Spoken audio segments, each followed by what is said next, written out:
দুআষাৰ শুভেচ্ছামূলক বক্তব্য দাঙি ধৰিবলৈ অনুৰোধ জনাইছো যেহেতু সকলো তেখেতৰ বাবে ৰৈ আছে। হেল্ল' থেংক ইউ বহুত বহুত বেছি ধন্যবাদ আৰু আহি বহুত বেছি ভাল লাগিছে। পোনপ্ৰথমতে আমাৰ মঞ্চত থকা সকলো বিশিষ্ট অতিথিক মোৰ তৰফৰ পৰা নমস্কাৰ জনাইছোঁ।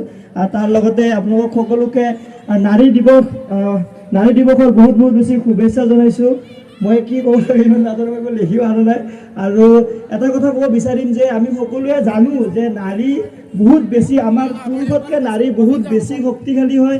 কিন্তু শক্তিশালী মানে কি বলৰ শক্তি নহয়, নাৰীৰ যিটো এটা শক্তি আছে সহ্য কৰা, দুখ সহ্য কৰা শক্তি, কষ্ট কৰা সহ্য কৰা শক্তি, সেইটো আমাৰ পুৰুষতকৈ বহুত বেছি আছে বুলি মই ভাবোঁ। আৰু তথাপিতো মানে ক'ৰবাত না ক'ৰবাত আমি আমাৰ ঘৰত হওক বা ক'ৰবাত হওক নাৰীক এটা মানে যিটো এটা ধৰক ৰাতি ক'ৰবাত যাব লগা হয়, পুৰুষৰ আগত যায় মানে ৰাতি হৈছে ছোৱালী মানুহ যাব নালাগে, বা ক'ৰবাত কিবা আনিব যাব লগা হ'ল ৰাতি অ'লা উবেৰত হওক, ছোৱালী মানুহ এটা যোৱাটো মানে ঘৰৰ মানুহ এটা নিবিচাৰে। কিন্তু মই ভাবোঁ যে সেইটো ভাৱটো আঁতৰাই দিব লাগে, কাৰণ আজিকালি নাৰী পুৰুষ সকলো একে সমান হয়। কোনো অকণমান আগতে আমাৰ মাজত SP বাইদেউ আছিল, SP বাইদেউ এটা এক্সাম্পল যে নাৰী পুৰুষৰ আজিকালি একো নাই, সকলো একে সমান। ভয় যিটো আমাৰ এটা থাকে যে ক'ৰবাত যাব হ'ল, বা কিছুমানে চাকৰি কৰে, ডিউটি কৰে, ডিউটিৰ পৰা অহাৰ টাইমত ভয়, বা কিছুমান কলেজ স্কুলৰ পৰা অহাৰ টাইমত ভয়, যিটো এটা ভয় থাকে নাৰীসকলৰ যে ৰাস্তাত কিবা হ'ব নেকি, কোনোবাই কিবা মানে জোকাই নেকি, বেগ টানি লৈ যায় নেকি, সেই ভয়টো মোৰ হিচাপত উলিয়াই দিব লাগে। কাৰণ ভয়টো আপোনালোকে যিমান আপোনালোকৰ মনত ৰাখিব, ভয়টো সিমানে বেছি গঢ় লৈ গৈ থাকিব। সেইটো কাৰণে ভয়টো সদায় মনৰ পৰা আঁতৰুৱাই এটা শক্তিৰে আগবাঢ়ি যাব লাগে, এটা কনফিডেঞ্চ আনিব লাগে। আৰু যিটোৰ বাবে ABVPক ধন্যবাদ জনাইছোঁ। ABVP ইমান ধুনীয়া এটা কাৰ্যসূচী হাতত লৈছে। ইয়াতে চেল্ফ ডিফেন্স অলপ হ'লেও সকলোৱে মই ভাবোঁ যে চেল্ফ ডিফেন্সটো শিকিব লাগে নাৰীসকলে, যাতে কেতিয়াবা কিছুমান ঠাইত বেগ কাঢ়ি লৈ যায়, বা আজিকালি দেখা পোৱা যায় যে চেইন কাঢ়ি লৈ যায়, তে সেই সময়ত বা মোবাইল কাঢ়ি লৈ যায়, তে সেই সময়ত যাতে নাৰী এটাই ল'ৰা এটাক বিচাৰিব নালাগে যে ল'ৰা এটা মোক বেগটো লৈ গ'ল, এবাৰ এনেকুৱা নহয়, যে নিজে অলপমান দৌৰি হওক বা যেতিয়া বেগটো টানি লৈ যায় সেইটো টাইমত নিজে অলপমান ধৰক যিখিনি একদম বেছিক চেল্ফ ডিফেন্সটো আৰু সেইখিনি জনাটো দৰকাৰ। সেনেকুৱা ঠাইত মানে সেনেকুৱা ঘটনাৰ টাইমত সেই কামখিনি মানে সেইখিনি চেল্ফ ডিফেন্সখিনি কামত আহে। আৰু ইয়াতে সকলোকে ইমানখিনি কষ্ট কৰি আছে, ৰ'দত বহি আছে, আৰু আপোনালোকক সকলোকে ধন্যবাদ জনাইছোঁ ইয়াতে অহাৰ বাবে। আৰু বেছি মই দীঘলীয়া নকৰোঁ, আহি বহুত বেছি ভাল লাগিছে। মৰাণত অকণমান ফুৰিবলৈ চেষ্টা কৰিম মৰাণ, আৰু মোৰ ব্লগতো দেখা পাব আপোনালোকক সকলোকে।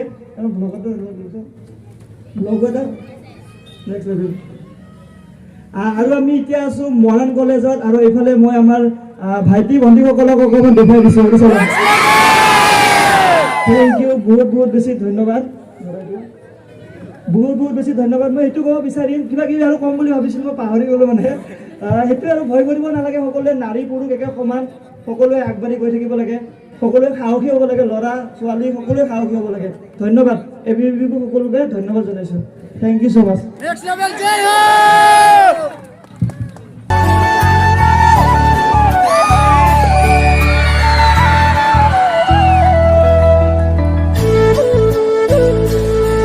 এয়া মঞ্চত আমাৰ সকলোৰে মৰমৰ মনোজ ভাই।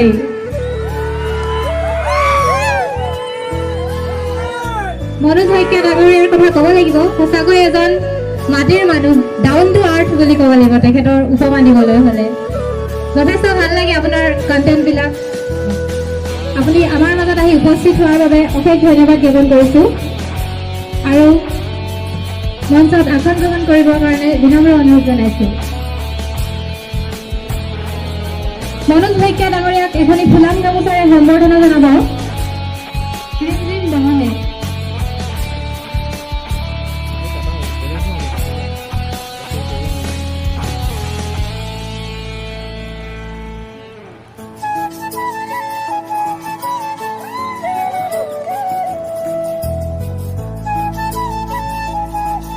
সুদূৰ জুলাইৰ পৰা আহি আমাৰ মাজত উপস্থিত হোৱাৰ বাবে অশেষ ধন্যবাদ জ্ঞাপন কৰিছোঁ মনোজ শইকীয়া ডাঙৰীয়া আপোনাক।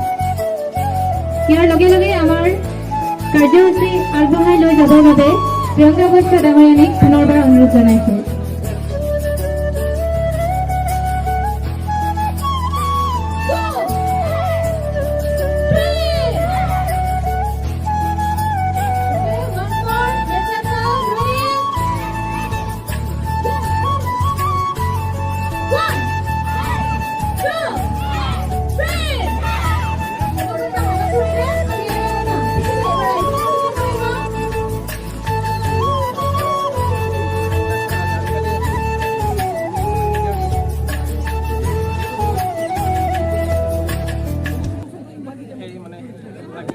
ব্যৱহাৰ কৰি আগ্ৰহী যাবলৈ চেষ্টা কৰিব।